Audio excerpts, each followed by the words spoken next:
So, having heard from a head teacher and from the Cabinet Member for Education, also really important to hear parents' perspective. So I spoke to Sandy about her journey with her son.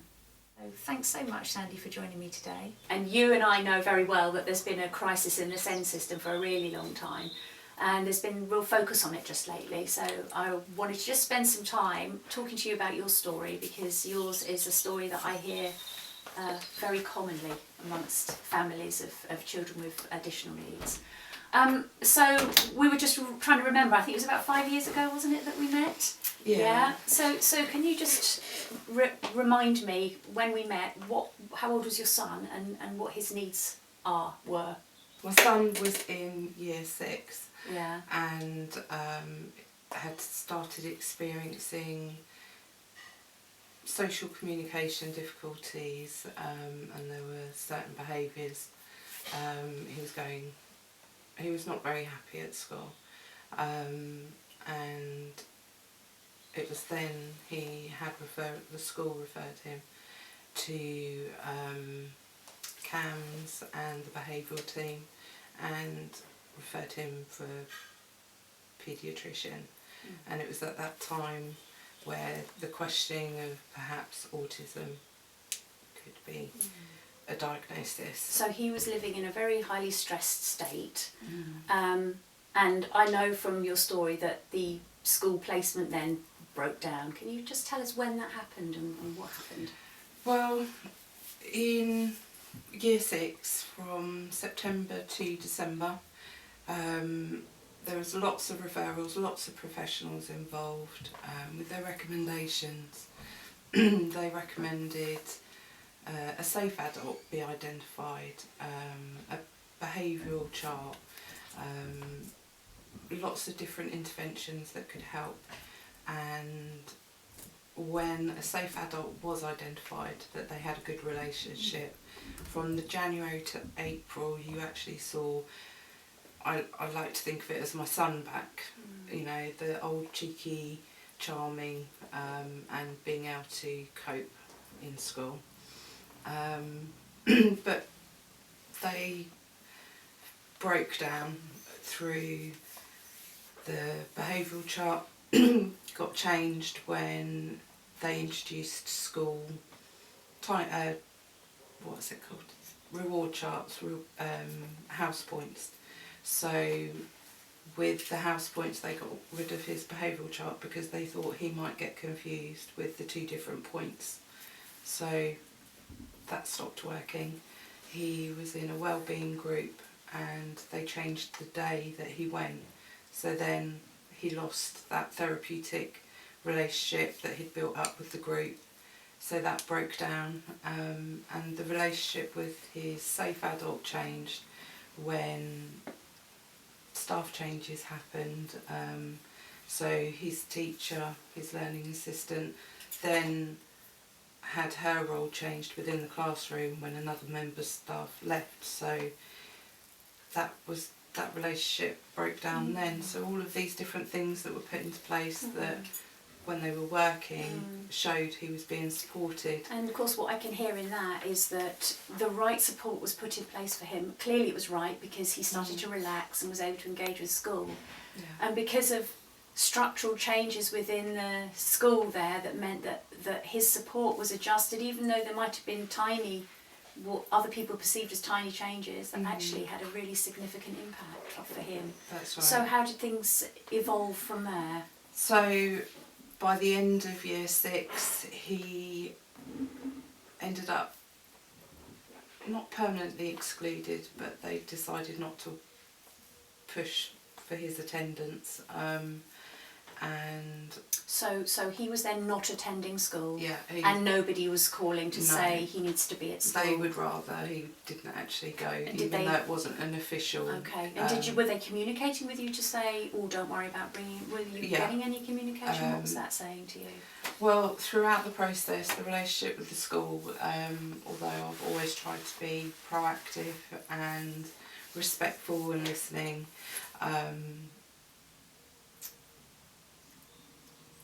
I feel in hindsight the relationship there, their frustrations of not being able to meet Sam's needs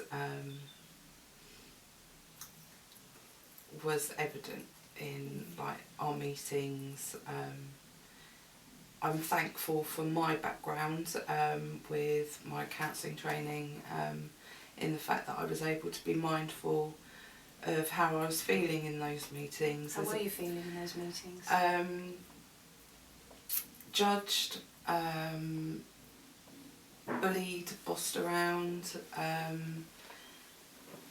undervalued, all of these negative things. I applied for a statutory assessment at the end of June, July, which was turned down in September, October time when he started his new school, because it was felt that, you know, new school, fresh start, perhaps it was just the other school that relationships weren't working well. In starting, he really started really well, expecting to go in each day, but then within 2-3 weeks you could see he would start avoiding lessons that certain students.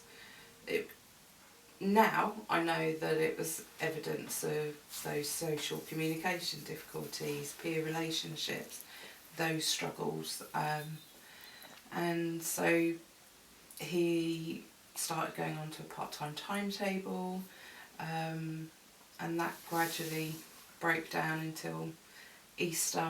He wasn't able to, he had a massive panic attack and said, I can't cope, I'm just going to have to go to the naughty boys school, which is the additional provision school, and unfortunately in his school that had a reputation of being the naughty boys school, not knowing that it does deal with behavioural difficulties, but it also deals with anxious school refusers.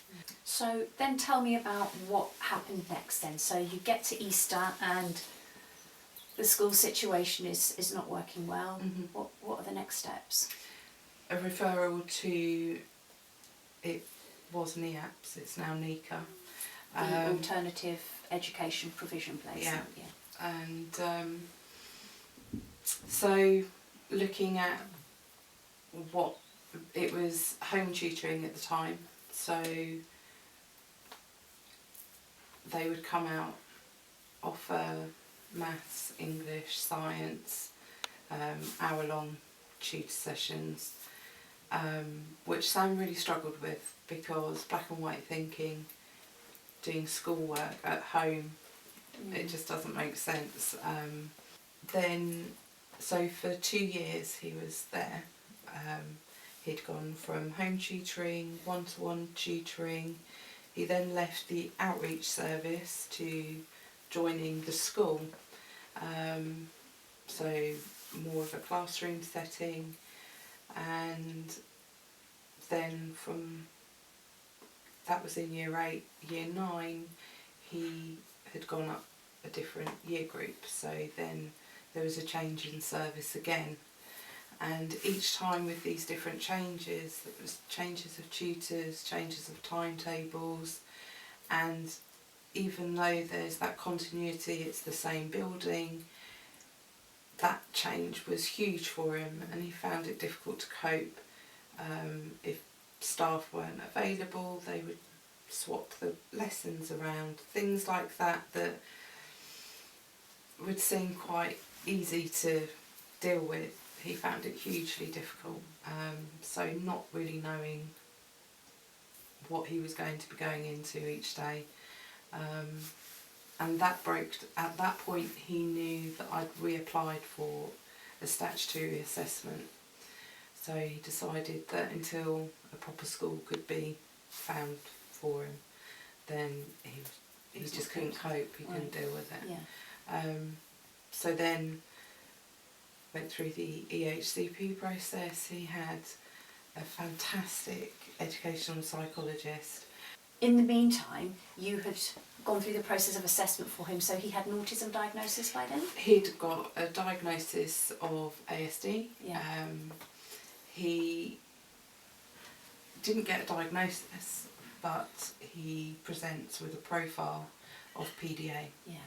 And we know that there's no local authorities locally that recognise PDA, although there is a clinic in Norfolk that do it. But if you have a diagnosis of autism PDA profile, that is accepted. And so that's what your assessment has been for your son. The paediatrician, at the point of diagnosis, we discussed the fact that the PDA wouldn't be put down as a diagnosis. But it was noted at the time how important recognising that part, because if you don't take that into consideration, then you just see behaviours that are maybe oppositional, and don't see it for the anxiety-driven behaviours that they are. And for me, having it explained as a permanent demand anxiety really helped me to understand my son and his behaviours so much better. So just bring us up to speed. How are things now? How old is he now? And what's happening for his educational provision now? So he is 15. He currently at a specialist school, having followed the EHCP process. Originally it was identified as a mainstream provision, so I had to appeal that, and he is now at a specialist school. You're at the point where you've got a specialist provision, there are still some ongoing issues, and you're reviewing on an ongoing basis, is this right, can this work? So you've had a really long, that's a long process of 5 years that you've gone through there. What are your reflections on your experience of the SEND system that you've been through? It's extremely hard work. Seeing my son continually let down. And do you feel that your son has had the education that he is entitled to over these last 5 years? Definitely not. Whilst my son wasn't at school, he taught himself how to read and write Korean. He has a huge interest in gaming and can recite lots and lots about Pokemon, his specialist subject. And that area, he's found his own people, and seeing those relationships, that holds hope for the fact that, you know, given his own space, he can find ways to work in society. I think what you've just said there is that his experience of education made you both fear that there was no place for him, but in actual fact your experiences outside of school have given you both hope that there is a place for him. And it's so pressurised. I think as a teacher myself, I think that's so sad. So if there do happen to be any decision makers listening to our conversation today, Sandy, what would you like your message to be? What advice would you like to give them about changes that from a parent's perspective you'd like to see? I would like to see parents have more power, more respect.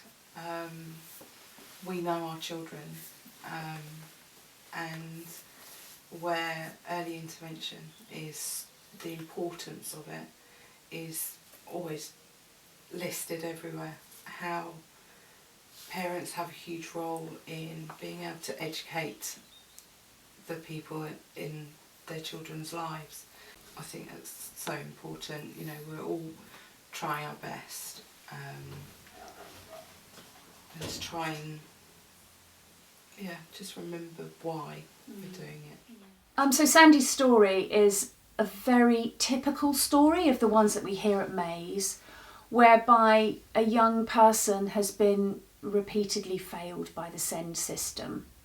And heartbreaking to know and hear about the impact that has for every single young person. And then linking that back to what I've heard from Stephen Turnbull, the head teacher, and from Ray Gooding, the cabinet member, I'm also struck by how much in all of those 3 stories that everybody wants the same thing. Everybody wants good outcomes for children and young people. Everybody feels passionately dedicated to that. And yet somehow we're pitted against each other in this system, with those people who feel like we have to fight against in order to get the outcome that actually we all really want. And I think for me, my reflections are how important it is that we all understand the challenges that each of us is facing at whatever level we're at, whatever our position or perspective. It's important that we have a well-informed understanding about those challenges. We still will be fighting hard to get what we need for our children, but hopefully there'll be less fighting and more advocating as we try to understand the perspective of others when we know that we all want the same thing.